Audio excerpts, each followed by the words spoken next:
Hi welcome back to ನಿಮ್ಮ ಗಗನ YouTube channel. ಎಲ್ಲರೂ ಹೇಗಿದ್ದೀರಾ, ಆರಾಮಾಗಿದ್ದೀರಾ ಅಂತ ಭಾವಿಸ್ತೀನಿ.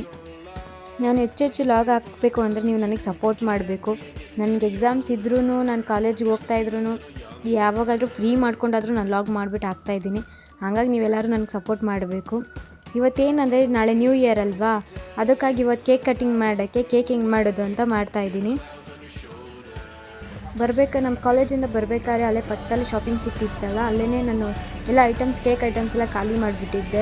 ಅಂದರೆ ತುಂಬ ದಿನ ಆಯ್ತಲ್ವ ಮಾಡಿ, ಹಂಗಾಗಿ ಎಲ್ಲ ಖಾಲಿ ಮಾಡಿಬಿಟ್ಟಿದ್ದೆ. ಅದಕ್ಕೆ ಅವೆಲ್ಲ ತೊಗೊಂಡ್ಬರೋಣ ಅಂದ್ಬಿಟ್ಟು ತೊಗೊಂಡ್ಬರ್ತಾಯಿದ್ದೀನಿ.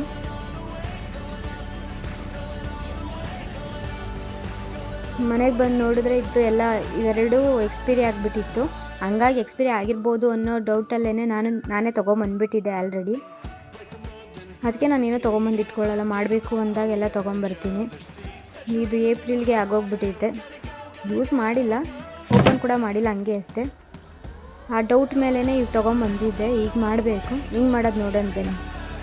ನಾನು ಕೆಳಗಡೆ ಡಿಸ್ಕ್ರಿಪ್ಷನಲ್ಲಿ ಹಾಕ್ತೀನಿ, ಆ ಥರನೇ ನೋಡ್ಕೊಂಡೋಗಿ. 2 ಕಪ್ ಮೈದಾ ಹಾಕ್ಕೋಬೇಕು. ಈ ಥರ ಡ್ರೈ ಇಂಗ್ರೀಡಿಯೆಂಟ್ಸ್ನೆಲ್ಲ ನೀವು ಜಲ್ದಿ ಇಟ್ಕೊಂಡೇ ಮಾಡಬೇಕು.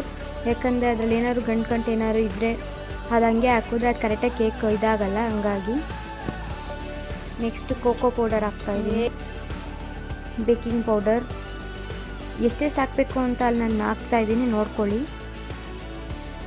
ಇದೊಂದು ಸ್ವಲ್ಪ ಸಾಲ್ಟ್ ಹಾಕೋದ್ರಿಂದ ಸ್ವಲ್ಪ ಟೇಸ್ಟ್ ಚೆನ್ನಾಗಿ ಬರುತ್ತೆ. ನೆಕ್ಸ್ಟ್ ಅದನ್ನೆಲ್ಲ ಜಲ್ದಿ ಇಟ್ಕೊತಾ ಇದ್ದೀನಿ. 2 ಕಪ್ ಶುಗರು. ಇದು ನೀವು ಪೌಡ್ರನ್ನ ಥರನಾದರೂ ಮಾಡಿಬಿಟ್ಟು ಹಾಕ್ಬೋದು, ಇಲ್ಲ ಡೈರೆಕ್ಟ್ ಆದರೂ ಹಾಕ್ಬೋದು. ನಾನು ಯಾವಾಗಲೂ ಪೌಡ್ರ್ ಥರ ಮಾಡಿ ಹಾಕ್ತಿದ್ದೆ. ನಾನು ಈ ಥರ ಒಂದ್ಸಲ ಟ್ರೈ ಮಾಡೋಣ ಅಂದ್ಬಿಟ್ಟು ಈ ಥರ ಮಾಡಿದ್ದೀನಿ. ಅದು ಚೆನ್ನಾಗಿ ಮಿಕ್ಸ್ ಮಾಡಬೇಕು. ಒಂದೇ ಡೈರೆಕ್ಷನಲ್ಲಿ ಮಿಕ್ಸ್ ಮಾಡಬೇಕು, ಆಪೋಸಿಟ್ ಡೈರೆಕ್ಷನೆಲ್ಲ ಮಿಕ್ಸ್ ಮಾಡೋಕ್ಕೆ ಹೋಗಬೇಡಿ. ಬೇಕಾದ್ರೆ ಸ್ಪೂನಲ್ಲಾದರೂ ಮಿಕ್ಸ್ ಮಾಡ್ಬೋದು, ಅದು ಮಿಕ್ಸರ್ ಇಲ್ಲ ಅಂದರೆ ಸ್ಪೂನಲ್ಲಾದರೂ ಮಿಕ್ಸ್ ಮಾಡ್ಬೋದು ನೀವು.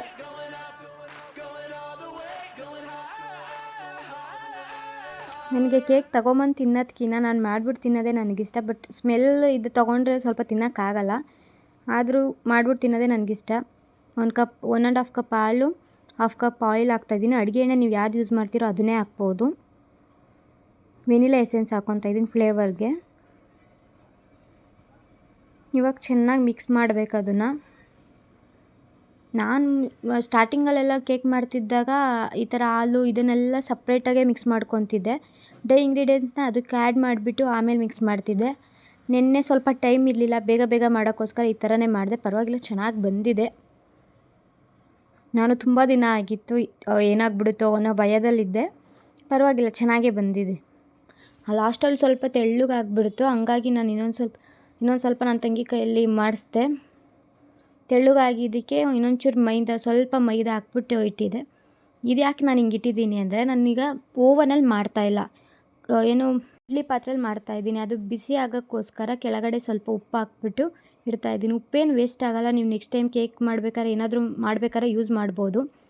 ಇನ್ನು ಕೇಕ್ ಪ್ಯಾನ್ಗೆ ಸ್ವಲ್ಪ ಆಯಿಲ್ ಹಾಕ್ಬಿಟ್ಟು ಎಲ್ಲ ಫುಲ್ಲು ಕ್ಲೀನಾಗಿ ಇದು ಮಾಡ್ಕೊತಾ ಇದ್ದೀನಿ. ಆಯಿಲ್ ಬದಲಾಗಿ ನೀವು ಬಟರ್ ಪೇಪರ್ ಬೇಕಾದ್ರೆ ಹಾಕ್ಬೋದು. ನಾನು ಮೈದಾ ಹಾಕ್ತಾಯಿದ್ದೀನಿ. ಮೈದಾ ಯಾಕೆ ಹಾಕ್ತಿದ್ದೀನಿ ಅಂತ ಕೇಳೋದಾದರೆ, ಅಂದರೆ ನಾವು ಕೇಕೆಲ್ಲ ಆದಮೇಲೆ ಲಾಸ್ಟಿಗೆ ಅದು ಓಪನ್ ಆಗಬೇಕಲ್ಲ, ಕರೆಕ್ಟಾಗಿ ಓಪನ್ ಆಗಲಿ ಅಂತ. ಫೈನಲಾಗಿ ಈ ಥರ ಇದೆ, ಒಂಥರ ಚೆನ್ನಾಗಿದೆ ನೋಡೋಕ್ಕೆ.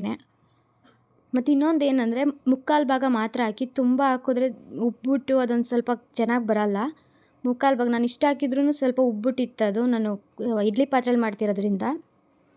ಆಮೇಲೆ ನಮ್ಮನೇಲಿ ಬಸ್ಸಾರು ಪಲ್ಯ ಮಾಡಿದರು. ಊಟ ಮಾಡಿಬಿಟ್ಟು ಮಾಡೋಷ್ಟೊತ್ತಿಗೆ ಅದಾಗಲೇ ಕೇಕ್ ಆಲ್ರೆಡಿ ಆಗಿತ್ತು. ಈ ಥರ ಚಾಕುನೋ ಟೂತ್ಪಿಕ್ ಇಕ್ಕಿ ನೋಡಿದಾಗ ಆ ಥರ ಅಂಟ್ಕೊಂಡ್ರೆ ಅದಿನ್ನೂ ಬೇಯಬೇಕು ಅಂತ ನಾನು ಹೋಗಿ ಅದನ್ನು ಇದು ಮಾಡ್ತಾಯಿದ್ದೆ. ಯಾಕಂದರೆ ನಾನು ತುಂಬ ಹೊತ್ತಾಗಿತ್ತು ಇಟ್ಟು, 45 ಮಿನಿಟ್ಸ್ ಇಕ್ಕಿದ್ರೆ ಸಾಕು. ಫೈನಲಾಗಿ ಈ ಥರ ಬಂದಿತ್ತು. ಪಾರ್ಟ್ 2ಗೋಸ್ಕರ ಸಪೋರ್ಟ್ ಮಾಡಿ, ಲೈಕ್ ಮಾಡಿ, ಶೇರ್ ಮಾಡಿ. Thank you for watching. ಹೀಗೆ ಸಪೋರ್ಟ್ ಮಾಡಿ.